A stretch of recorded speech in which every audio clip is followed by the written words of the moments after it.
Greetings everyone. Today I want to show you how to set up a spreadsheet budgeting system to help organize all of your accounts. Before we dive right into the walkthrough portion, I wanted to go over the reasons for making a budget and why it will help you. When we try to track everything in our heads, we inevitably will forget some of the purchases we make or the little notes to ourselves of, wanting to put that extra money we got into a savings or investment. When you use a budgeting system to track that accounts for you, you can start shifting your mindset to focusing on working on better habits instead of trying to track everything. Additionally, when you have visual cues such as color coding or charts, it's much easier to understand where your finances are instead of just all these transactions in your bank account. And finally, when you just have it all in one place, the feelings of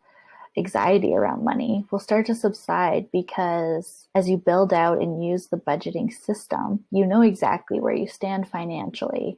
Next, I wanted to talk about a fixed versus a flex budget. Now, a fixed budget is kind of like what you would typically think of when you think of budgeting, where you just set out your target amounts for each category. And a flex budget just kind of takes it a step further, where you analyze the behavior, external factors, and account for one-off purchases. I'll go into a little bit more detail when we're looking at the spreadsheet, because I think it's easier to understand if you have a visual in front of you. All right, let's dive into the walkthrough for the spreadsheet.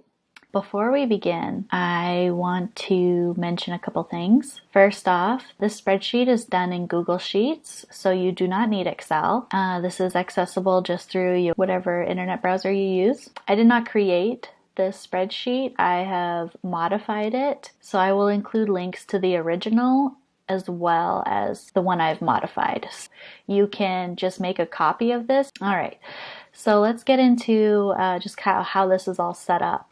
First, we're on the first tab here. You can see there are several tabs along the bottom. This is just the basic budget page. It may look a little intimidating. There's lots of colors and columns and rows. We're just going to start at the top and work our way down, starting with your income, your paychecks, any other income you get, and then we have the automatic savings and investments. So this could be TSFA, RSP, just your regular savings accounts. And then down to the expenses, rent is pretty self-explanatory, or that could be mortgage payments. And then your fixed expenses are going to be the expenses that stay the same each month. And then following variable expenses, as the name says, will vary month to month. Once we start filling this out, you can look over to the right here. There's these two columns, total and average. So as we're filling this out, these two columns over here will populate.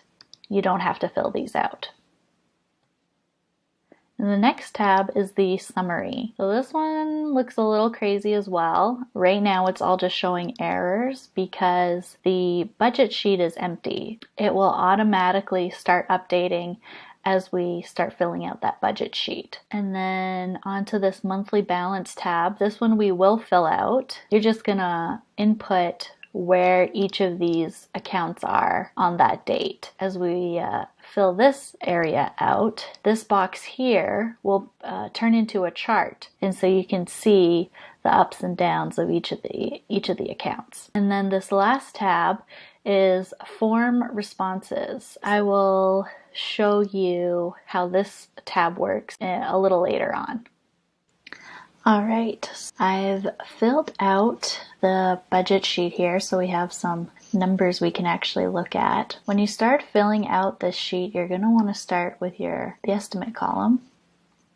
So this is like that first step of the fixed budget, the typical budget you would make. And then each column after, we're going to fill out the actual expenses and costs each month. So down here in the variable expenses, you'll see the color coding that I was talking about earlier. How this color coding works is it compares what you actually spent with what your estimate or what your target was. So we can see here for groceries a comparison of January to the estimate and February to the estimate being under budget and over budget. This color coding gives us an idea of what our spending habits are for each category, but also for each month.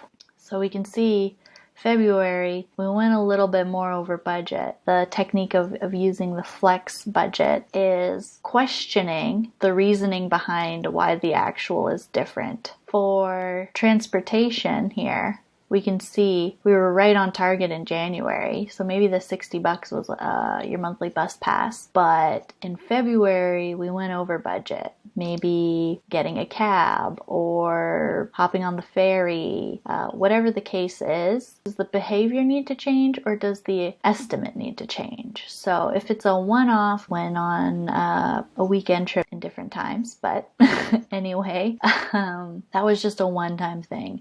So this budget, this $60 is pretty accurate. Or if we're finding that we're spending closer to $330 every month, and this will become a little more apparent as you fill it out each month.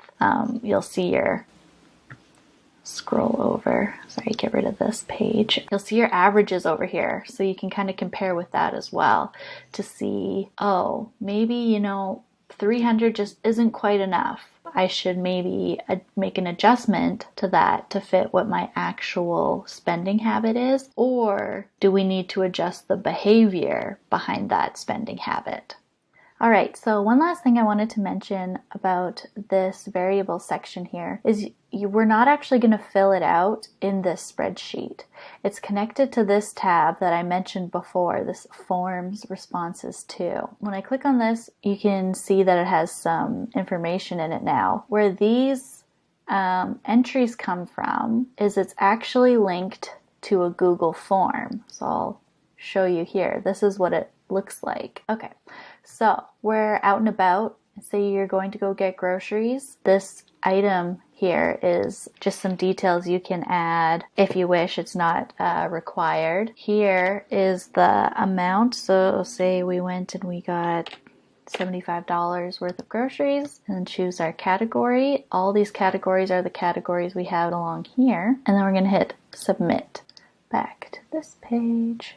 And here we see the $75 is entered. And then if we were to submit another entry, say we spent another $75 on groceries, submit again, and then you see it's a live update.